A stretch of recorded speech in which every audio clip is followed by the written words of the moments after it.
اللہ کا واضح ارشاد ہے کہ میری رسی کو پکڑو اور تفرقہ ختم کرو، جبکہ نہ ہم رسی پکڑتے ہیں اور نہ ہی تفرقہ ختم کرتے ہیں۔ ہم باتیں کرتے ہیں، عمل نہیں کرتے۔ ہم تنقید کرتے ہیں، تائید نہیں کرتے۔ ہم ہر اچھی بات کے اتنے طالب نہیں ہوتے جتنے کہ دوسرے کی کمزوریاں تلاش کرنے میں انہماک رکھتے ہیں۔ یہ ہمارا بنیادی نقص اور کمزوری ہے، ہمیں اس سے بچنا چاہیے۔ میری اپنی رائے ہے کہ مسلمان جتنے بھی ہمدردی کا اظہار کرتے ہیں، اس الفاظ کو چھوڑ کر الفاظ کے جو معنی ہیں ان کو اپنی ذات پر وارد کرنا چاہیے۔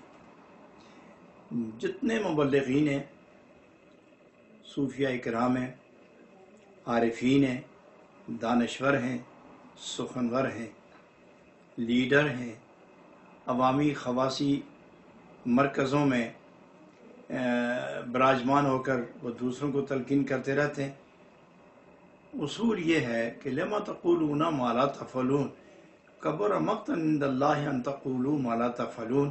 وہ لوگ اچھے نہیں جو دوسروں کو نیکی کی ترغیب کریں اور خود اس میں کمزور پائے جائیں، جو سچ بولنے کی تلقین کریں اور سچ کم بولیں، جو دوسروں کو ہمدردی، محبت، رواداری، برداشت اور درگزر، عفو درگزر کا سبق دیتے ہیں، یہ عملی طور پر ہر پیغام دینے والے کے وجود پر ثابت رہنا چاہیے۔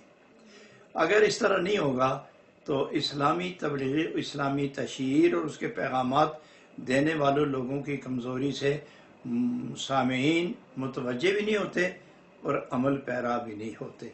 میری جو تجویز ہے وہ یہ ہے کہ سب سے پہلے نیکی پھیلانے کی آرزو رکھنے والے کو خود اتنا نیک ہونا چاہیے کہ جو بات دوسرے کو کہے وہ اس کے وجود سے ثابت ہو جائے، اور زبان بھی اتنی اچھی ہو کہ دوسرے کو اچھی تلقین کرنے کے لیے اس کی زبان سے کسی کا دل نہ دکھاؤ، نظریں بھی اتنی پاک ہوں کہ وہ دوسروں کو حسن نظر سے دیکھے لیکن قباحت کی نگاہ سے نہ دیکھے۔